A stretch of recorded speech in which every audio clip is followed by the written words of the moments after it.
धन्यवाद माननीय।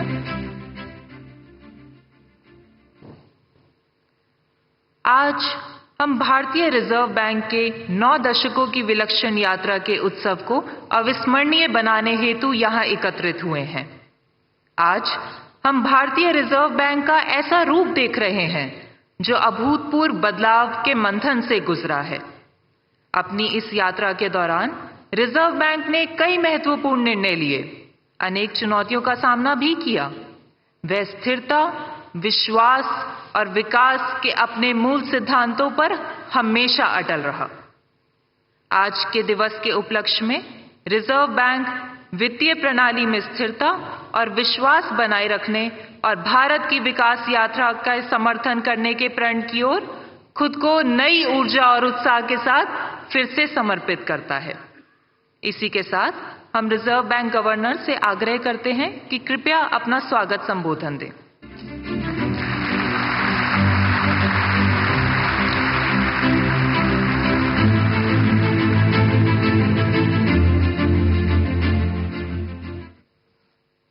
Honorable Prime Minister, Honorable Governor of Maharashtra, Honorable Chief Minister Maharashtra, Honorable Finance Minister, Honorable Union Ministers of State for Finance, Honorable Deputy Chief Ministers of Maharashtra, distinguished invitees, media representatives, and my colleagues from the Reserve Bank, both past and present.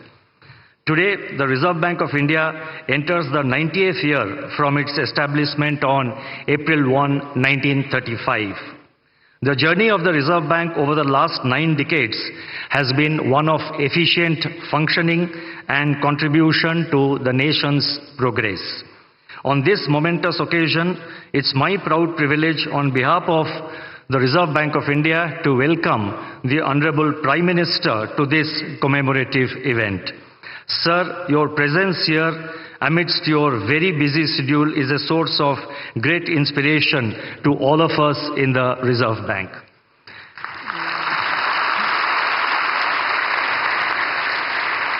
I also welcome the other dignitaries, the Governor Maharashtra, the Chief Minister Maharashtra, the Honorable Finance Minister, and other dignitaries on the dais to this event. Further, I welcome all distinguished dignitaries who are present here, all our invitees, and each one of you who has made it convenient to be here. The Reserve Bank's evolution as an institution has been closely intertwined with the development of the Indian economy.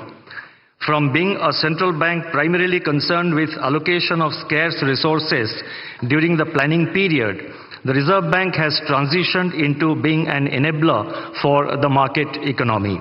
We are a full-service central bank with our functions spanning multiple dimensions. It has been our endeavor to promote the financial sector, promote a financial sector that is robust, resilient, and future-ready.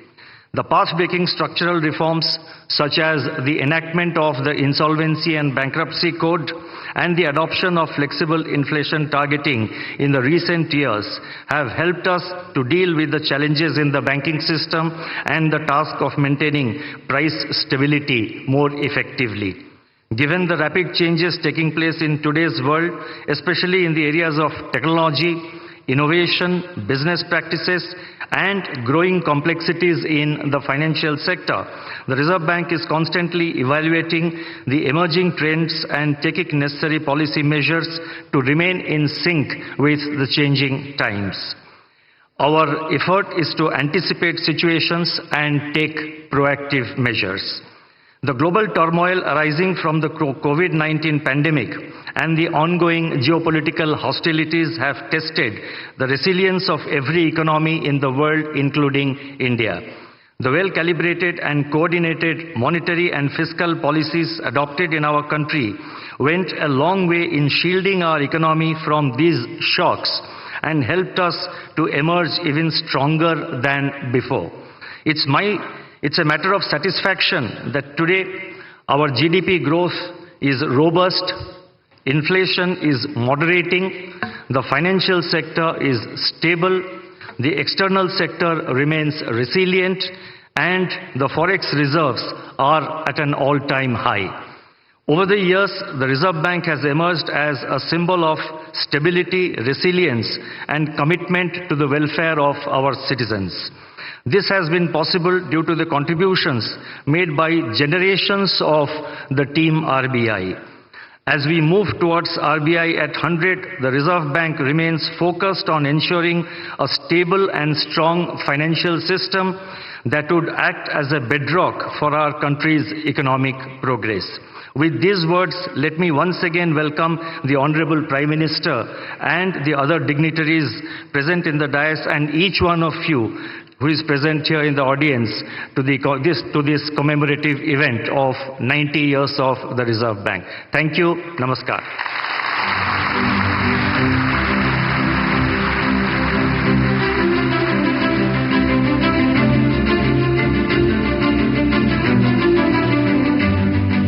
धन्यवाद।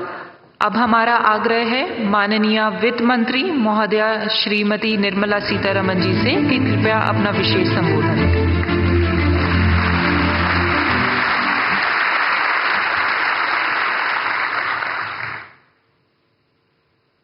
Respected Prime Minister, Honorable Governor of Maharashtra, Chief Minister of Maharashtra, my colleagues in the Council of Ministers, Deputy Chief Ministers of Maharashtra, Governor Reserve Bank, all invited dignitaries, media, I'm here on a very happy occasion when today we mark the 90th anniversary of Reserve Bank of India. RBI, the Central Bank of India, has actually had a remarkable checkered history. It stands tall among its peers on several counts. Once in a century pandemic, the COVID, hit us. The RBI adopted and in fact deployed conventional and unconventional range of instruments to provide liquidity and to promote growth and to ensure financial stability. The two examples that I can cite and which can stand before as a classic example are the moratorium on loan repayments and also the liquidity infusion which happened during that time. Later came the Russia-Ukraine war. RBI's measures primarily aimed at two things. One, to address the inflation and the forex market's volatility. RBI, in fact, has been one of the earliest to recognize the non-transient nature of inflation. One of the few central banks, if I may say so, to front-load policy rate hikes in particular. Forex reserve management is also something on which we have this opportune moment to recall the work done by the RBI. Building up reserves, including foreign exchange interventions. In the past few years, India's capacity to manage and also to take care of external imbalances and uncertainties have significantly improved purely because of the professional management of the RBI. Rupee has exhibited lower volatility and orderly movements is what we notice of the rupee, and they are in relative terms to the rest of its peers. Managing India's banks is something which I'll recall at this time. A decade ago, balance sheet problem, today is a balance sheet advantage, and that advantage accrues to our economy. Collaborative effort of the Government of India and RBI, the asset quality management, prompt corrective action framework are all great functions well carried out by our true regulator of the banks, Reserve Bank of India. Fiscal and monetary policy coordination, as always, the Government of India is one of the governments, like very many others, and RBI manages its debt, which is very important for government, inflation management, despite monetary tightening pressures and the measures which have been taken for monetary tightening, has stabilized the G-Sec yields, which is very important for the economy. The stability in G-Sec markets has contributed to overall financial market resilience and investor confidence in the Indian economy. Lastly, the Bank of International Settlements, BIS, has mentioned significant role played by RBI in a very unconventional point. RBI's role in anchoring inflation expectations using communication policy is significant, is what the BIS has said. And I'm sure not one in this audience would disagree with that. Apart from forward guidance, it was used for explaining the rationale. The policy of communication management has been used for explaining the rationale for the measures taken by the RBI. Thus, in the economy, confidence was built, and then optimism, if I can say so, optimism has been held up even during pandemic, held high and never let down. So optimism building is a very beautiful function which the RBI during crisis time has handled, because it adopted this unconventional instrument of communication with the people. And final word, institutional integrity is something which I would credit the RBI, and among very many central banks, India's RBI, for its institutional credibility, needs a big applause in the 90th anniversary. Thank you very much.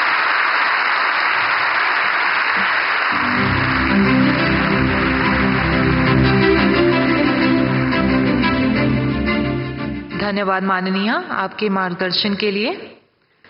Reserve bank की इस अभूतपूर्व यात्रा को समर्पित एक स्मारक सिक्का जारी करने के लिए रिजर्व बैंक गवर्नर से अनुरोध है कि माननीय प्रधानमंत्री जी के कर कमलों द्वारा जारी होने वाले सिक्के को प्रस्तुत करें।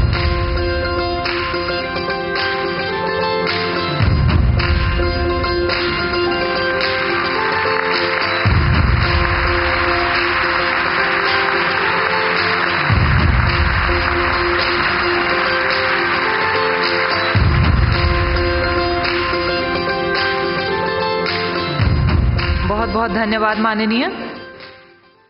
आज हम एक ऐसे ऐतिहासिक क्षण के साक्षी बन रहे हैं जहां हम भारतीय रिजर्व बैंक के 9 दशकों की यात्रा को मना रहे हैं, जिसमें रिजर्व बैंक ने कई नई कार्यप्रणालियों की शुरुआत की और कई पुराने कार्यों में नवीनता लाई है।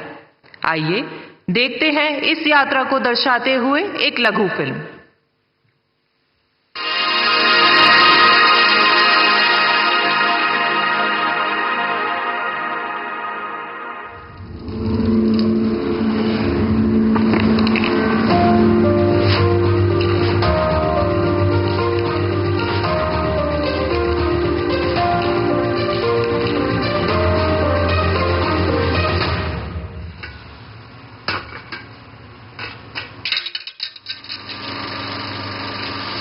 The Reserve Bank of India came into existence on 1st of April 1935 as a joint stock company.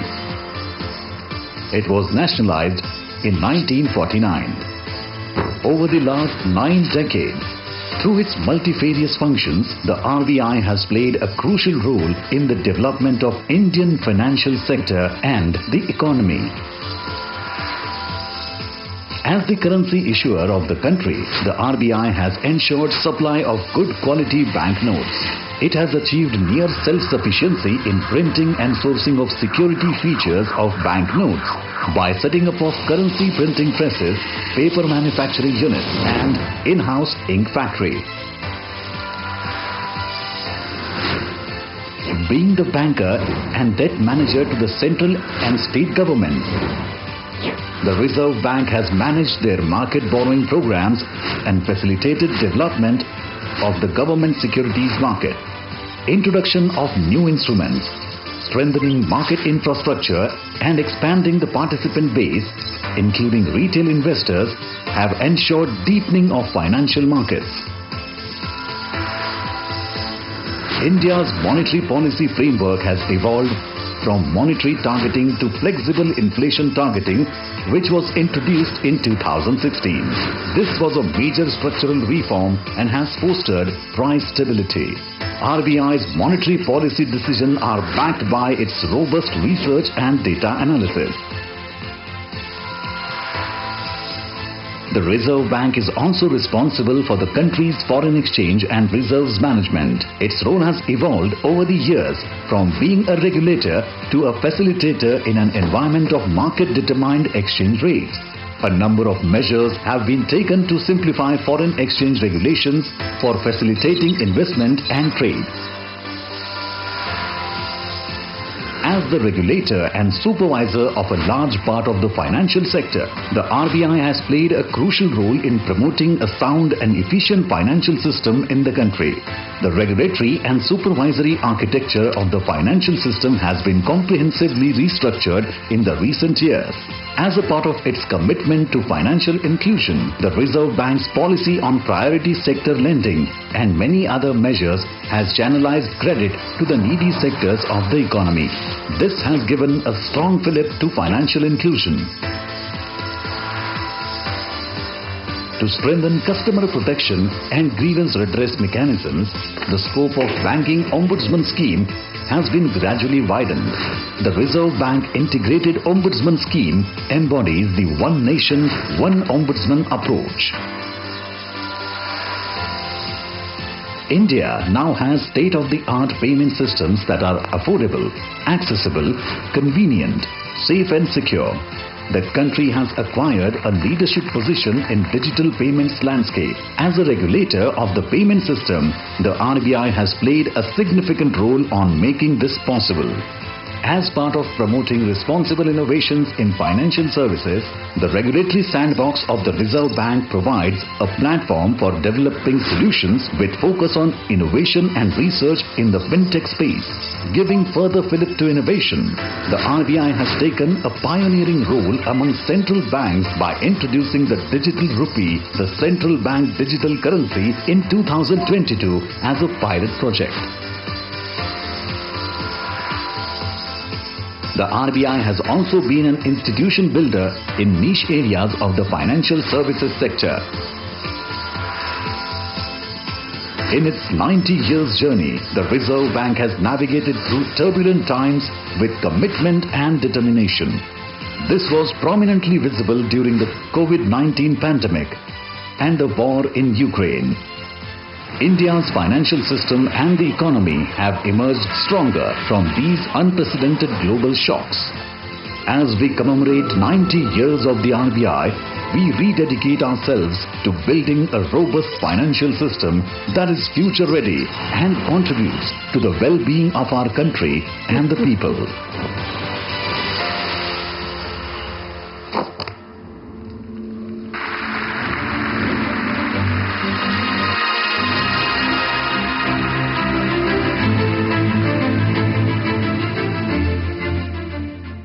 अब हम माननीय प्रधानमंत्री जी से निवेदन करते हैं कि कृपया इस सम्मेलन को संबोधित करें, हमें प्रेरणा दें, हमारा मार्गदर्शन करें।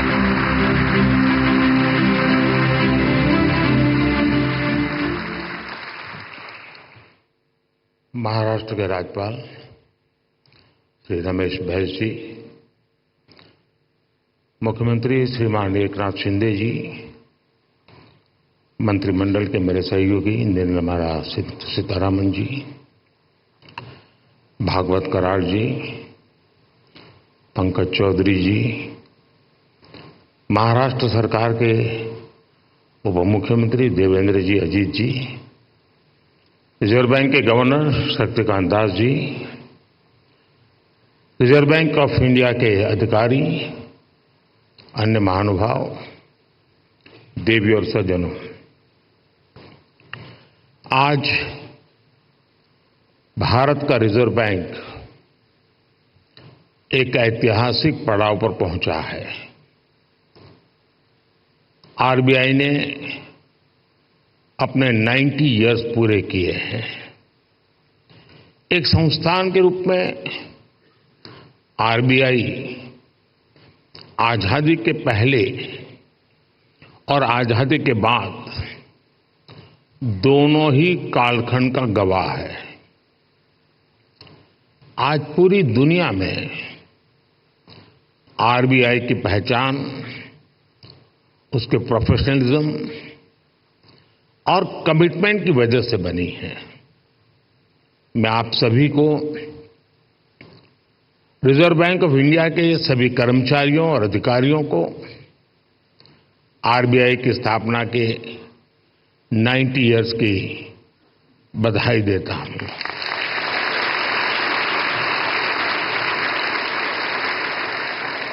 और इस समय जो लोग आरबीआई से जुड़े हैं उन्हें मैं बहुत सौभाग्यशाली मानता हूं। आज आप जो नीतियां बनाएंगे, जो काम करेंगे, उनसे आरबीआई के अगले दशक की दिशा तय होगी। ये दशक इस संस्थान को उसके शताब्दी वर्ष तक ले जाने वाला दशक है और ये दशक विकसित भारत की संकल्प यात्रा के लिए भी उतना ही अहम है। और इसके लिए जैसा आप लोगों का मंत्र है, आरबीआई को तेज ग्रोथ को सर्वोच्च प्राथमिकता देते हुए ट्रस्ट और स्टेबिलिटी पर भी उतना ही फोकस करना है। मैं आरबीआई को उसके लक्ष्यों और संकल्पों के लिए भी शुभकामनाएं देता हूं। साथियों, आप सभी अपनी फील्ड के एक्सपर्ट्स हैं। आप जानते हैं कि देश की अर्थव्यवस्था, हमारी जीडीपी काफी हद तक मॉनेटरी और फिस्कल पॉलिसीज के कोऑर्डिनेशन पर निर्भर करती है। मुझे याद है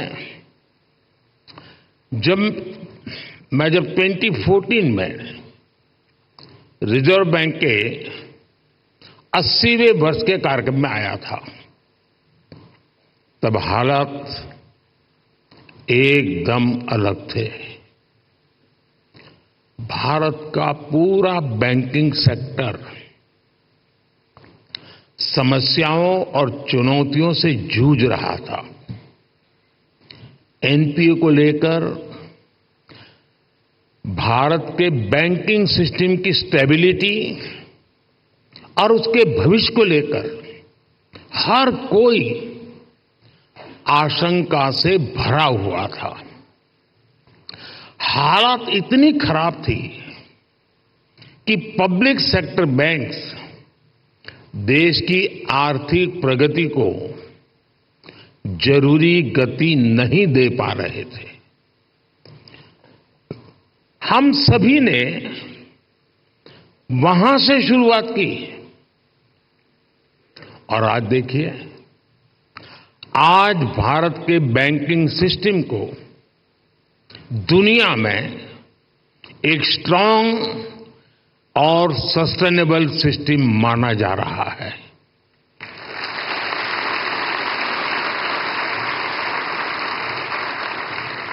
जो बैंकिंग सिस्टम कभी डूबने की कगार पर था, वो बैंकिंग सिस्टम अब प्रॉफिट में आ गया है और क्रेडिट में रिकॉर्ड वृद्धि दिखा रहा है। फ्रेंड्स, आप भी जानते हैं कि सिर्फ 10 साल में इतना बड़ा परिवर्तन आना आसान नहीं था। ये बदलाव इसलिए आया क्योंकि हमारी नीति नियत और निर्णयों में स्पष्टता थी। ये बदलाव इसलिए आया क्योंकि हमारे प्रयासों में दृढ़ता थी, ईमानदारी थी। आज देश देख रहा है, जब नीयत सही होती है तो नीति सही होती है, जब नीति सही होती है तो निर्णय सही होते हैं, और जब निर्णय सही होते हैं तो नतीजे सही मिलते हैं।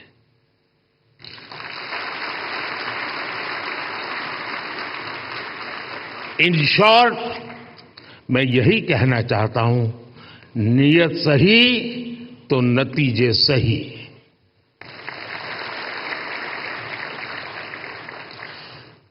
कैसे देश का बैंकिंग सिस्टम ट्रांसफॉर्म हुआ, ये अपने आप में एक स्टडी का विषय है।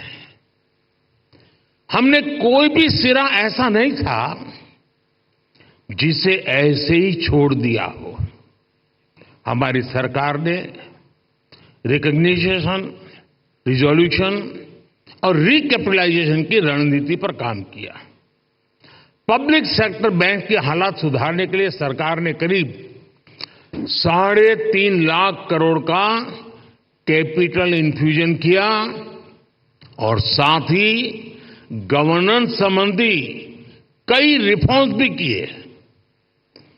अकेले इंसॉल्वेंसी एंड बैंक्रप्सी कोड की नई व्यवस्था से ही करीब 3.25 लाख करोड़ के लोन्स रिजॉल्व हुए। और एक आंकड़ा देशवासियों को जरूर जानना जरूरी है, 27,000 से ज्यादा ऐसी एप्लीकेशंस जिसमें 9 लाख करोड़ रुपए से ज्यादा का अंडरलाइन डिफॉल्ट था, वो आईबीसी में एडमिशन से पहले ही रिजॉल्व हो गई। ये दिखाता है कि इस नई व्यवस्था का सामर्थ्य कितना ज्यादा है। बैंकों का जो ग्रॉस एनपीए 2018 में 11.25% के आसपास था, वो सितंबर 2023 आते आते 3% से भी कम हो गया।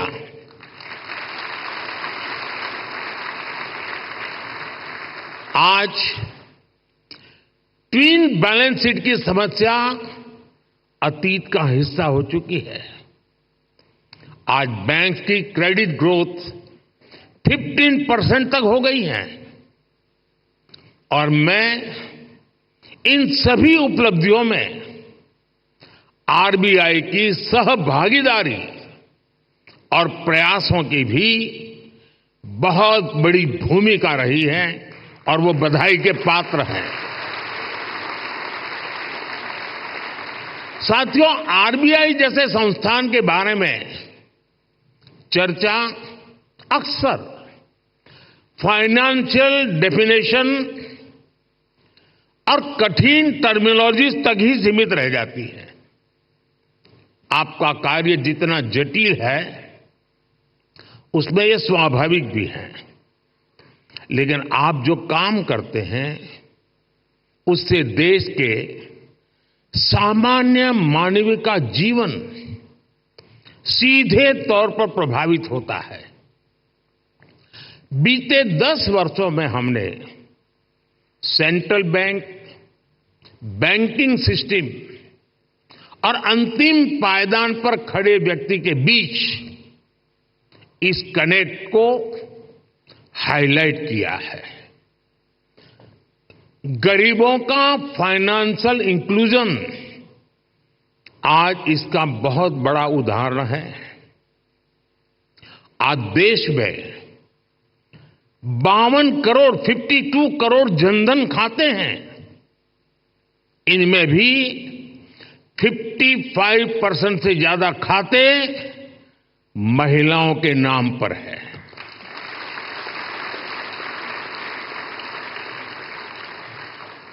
इसी फाइनेंशियल इंक्लूजन का प्रभाव आप एग्रीकल्चर और फिशरीज जैसे सेक्टर्स में भी देख सकते हैं। आज 7 करोड़ से ज्यादा फार्मर्स, फिशरमैन और पशुपालक के पास किसान क्रेडिट कार्ड्स हैं।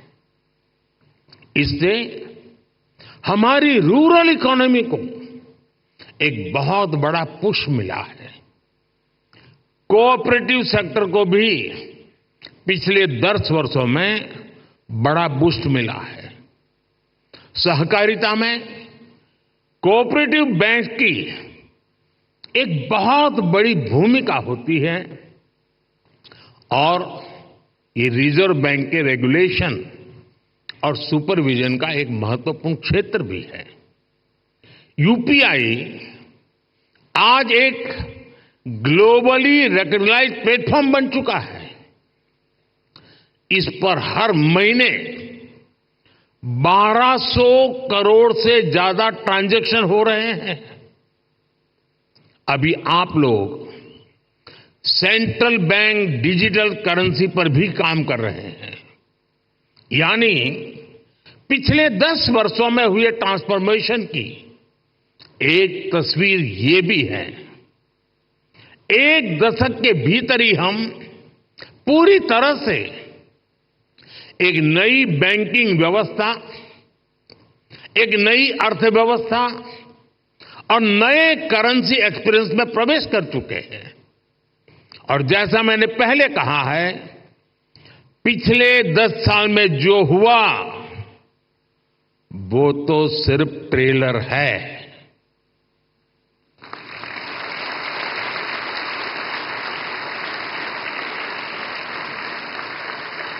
अभी तो बहुत कुछ करना है। अभी तो हमें देश को बहुत आगे लेकर जाना है। साथियों, बहुत जरूरी है कि हमारे पास अगले 10 साल के लक्ष्य बिल्कुल स्पष्ट हो। हमें मिलकर अगले 10 साल में डिजिटल ट्रांजैक्शन की संभावनाओं को विस्तार देना होगा। हमें कैशलेस इकोनॉमी से आ रहे इन बदलावों पर नजर भी रखनी होगी। हमें फाइनेंशियल इंक्लूजन और एम्पावरिंग एफर्ट्स को भी और बेहतर करना होगा। साथियों, इतनी बड़ी जनसंख्या की बैंकिंग नीड्स भी अलग अलग हो सकती है। कई लोग फिजिकल ब्रांच मॉडल को पसंद करते हैं, कई लोगों को डिजिटल डिलीवरी पसंद होती है। देश को ऐसी नीतियां बनाने की जरूरत है जिससे ईज ऑफ डूइंग बैंकिंग बेहतर हो और सभी को उनकी जरूरत के अनुसार क्रेडिट एक्सेस मिल सके। डीपीआई के क्षेत्र में भारत को अग्रणी बनाने के लिए हमें आर्टिफिशियल इंटेलिजेंस, मशीन लर्निंग की निरंतर मदद लेनी चाहिए। भारत की प्रगति तेज गति से हो, इंक्लूसिव हो, सस्टेनेबल हो, इसके लिए रिजर्व बैंक को लगातार कदम उठाते रहने होंगे। एक रेगुलेटर के तौर पर आरबीआई ने बैंकिंग सेक्टर में रूल बेस्ड डिसिप्लिन और फाइनेंशियली प्रूडेंशियल प्रैक्टिसेस को सुनिश्चित कराया है। लेकिन इसके साथ ही ये भी आवश्यक है कि आरबीआई विभिन्न सेक्टर्स की भविष्य की जरूरतों का आकलन करते हुए अभी से तैयारी करे, बैंकों को प्रोत्साहित करे, प्रोएक्टिव कदम उठाए। मैं आपको विश्वास दिलाता हूं कि सरकार आपके साथ है।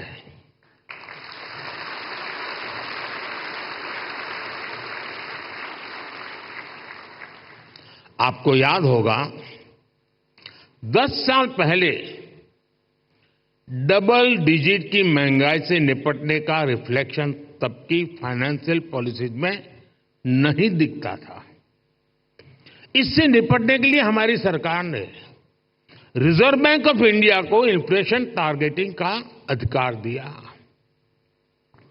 मॉनेटरी पॉलिसी कमेटी ने इस मैंडेट पर बहुत अच्छे ढंग से काम भी किया। साथ ही साथ सरकार ने एक्टिव प्राइस मॉनिटरिंग और फिस्कल कंसोलिडेशन इसके भी कदम उठाए। इसलिए कोरोना संकट हो, अलग अलग देशों में युद्ध की स्थिति हो, तनाव हो, भारत में इन्फ्लेशन मॉडरेट लेवल पर ही रही। साथियों, जिस देश की प्रायोरिटी स्पष्ट हो उसे प्रोग्रेस करने से कोई नहीं रोक सकता।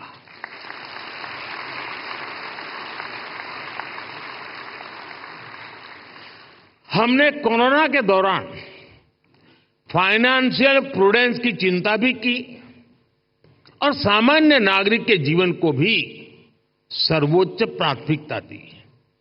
यही वजह है कि भारत का गरीब, भारत का मिडिल क्लास उस आपदा से उबरकर अब अर्थव्यवस्था को गति दे रहा है। दुनिया के बड़े बड़े देश जहां अभी तक उस झटके से उबरने की कोशिश कर रहे हैं, वहीं इंडियन इकोनॉमी नए रिकॉर्ड बना रही है।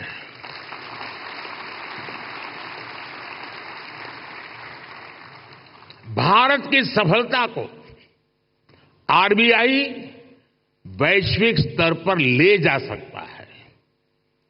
इन्फ्लेशन कंट्रोल और ग्रोथ में एक बैलेंस बनाना किसी भी डेवलपिंग कंट्री की बहुत यूनिक जरूरत होती है। इससे निपटने के लिए कौन कौन से मॉनेटरी टूल्स हो सकते हैं, इसके बारे में सोचना बहुत आवश्यक है। आरबीआई इसके लिए एक मॉडल बनकर ग्लोबल लीडरशिप की भूमिका निभा सकता है। और ये बात मैं 10 साल के अनुभव के बाद कहता हूं, और ये बात दुनिया को निकट से जानने समझने के बाद कह रहा हूं। और इससे पूरे ग्लोबल साउथ को बहुत बड़ी मदद मिल सकती है। फ्रेंड्स, अगले 10 साल के टारगेट तो तय करते हुए हमें एक बात और ध्यान रखनी है, वो है भारत के युवाओं की एस्पिरेशंस। भारत आज दुनिया के सबसे युवा देशों में से एक है। इस युवा एस्पिरेशंस को पूरा करने में आरबीआई का अहम रोल है। बीते 10 साल में सरकार की पॉलिसीज की वजह से नए नए सेक्टर्स बने हैं।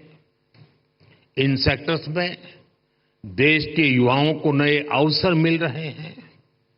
आप देखिए, आज ग्रीन एनर्जी जैसे उभरते हुए क्षेत्रों का विस्तार हो रहा है। सरकार सोलर एनर्जी और ग्रीन हाइड्रोजन जैसे सेक्टर्स को प्रमोट कर रही है। आज देश में इथेनॉल ब्लेंडिंग को लगातार बढ़ाया गया है। डिजिटल टेक्नोलॉजी में आज भारत एक प्राइम प्लेयर बनकर उभरा है। हमने स्वदेशी 5G टेक्नोलॉजी पर काम किया है। डिफेंस सेक्टर हम बड़े एक्सपोर्टर की भूमिका में आ रहे हैं। एमएसएमई पूरी भारतीय अर्थव्यवस्था और मैन्युफैक्चरिंग सेक्टर की बैकबोन जैसे हैं। ऐसे सारे सेक्टर्स में अलग अलग तरीके के कर्ज की जरूरत होती है। कोरोना के समय हमने एमएसएमई सेक्टर के लिए जो क्रेडिट गारंटी स्कीम बनाई, उसने इस सेक्टर को बहुत बड़ी शक्ति दी थी।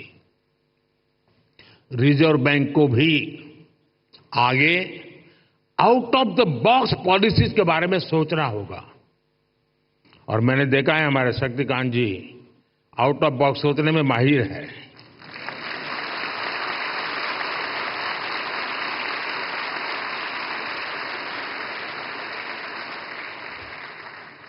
और मुझे खुशी है कि सबसे ज्यादा तालियां इस बात पर पड़ी।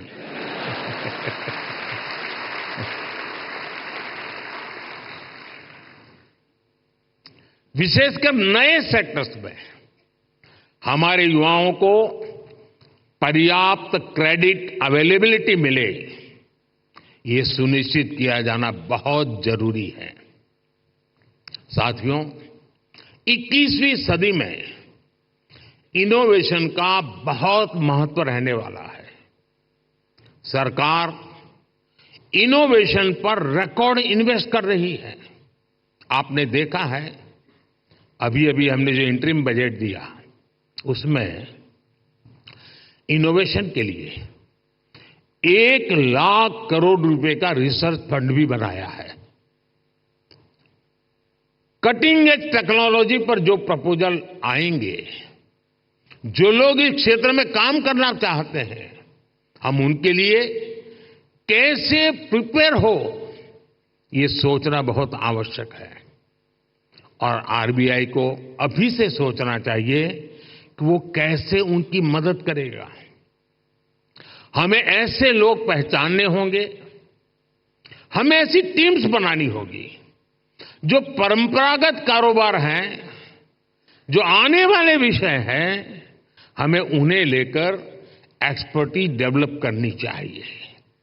इसी तरह स्पेस सेक्टर ओपन हो रहा है, इसमें नए नए स्टार्टअप्स आ रहे हैं, तो उनको क्रेडिट के लिए किस तरह का सपोर्ट चाहिए, ये हमें देखना होगा। इसी तरह भारत में एक सबसे बड़ा क्षेत्र नया पूरी ताकत के साथ आ रहा है, वो है टूरिज्म सेक्टर। टूरिज्म सेक्टर भी बढ़ रहा है और पूरी दुनिया भारत आना चाहती है, भारत देखना चाहती है, भारत समझना चाहती है।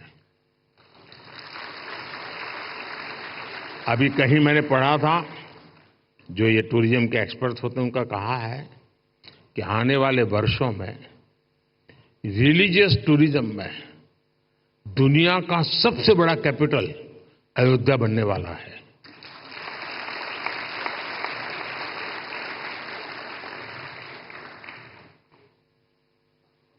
हमें देखना होगा कि इस सेक्टर को फाइनेंशियल सपोर्ट करने के लिए हमारी क्या तैयारी है। जो देश में नए नए सेक्टर्स बन रहे हैं, हमें उनमें अभी से एक्सपर्टीज डेवलप करनी चाहिए और उनको हम कैसे सपोर्ट करेंगे, इस पर भी पहले से मंथन होना चाहिए। अभी 100 दिन मैं चुनाव में बिजी हूं, तो आपके पास भरपूर समय है। आप सोच के रखिए, क्योंकि शपथ लेने के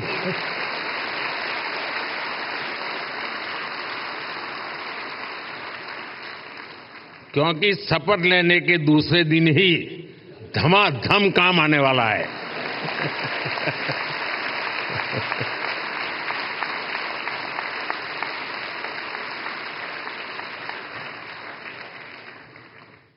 साथियों, हम लोगों ने फाइनेंशियल इंक्लूजन पर बहुत काम किया है, डिजिटल पेमेंट पर बहुत काम किया है। इससे हमारे छोटे बिजनेस की, रेहड़ी पटरी वालों की फाइनेंशियल कैपेसिटी अब ट्रांसपेरेंटली दिखाई देने लगी है। अब इस जानकारी का उपयोग करते हुए हमें उन्हें फाइनेंशियल एम्पावर करना है। फ्रेंड्स, हमें मिलकर अगले 10 वर्षों में एक और बड़ा काम करना है। हमें भारत की आर्थिक आत्मनिर्भरता को बढ़ाना है।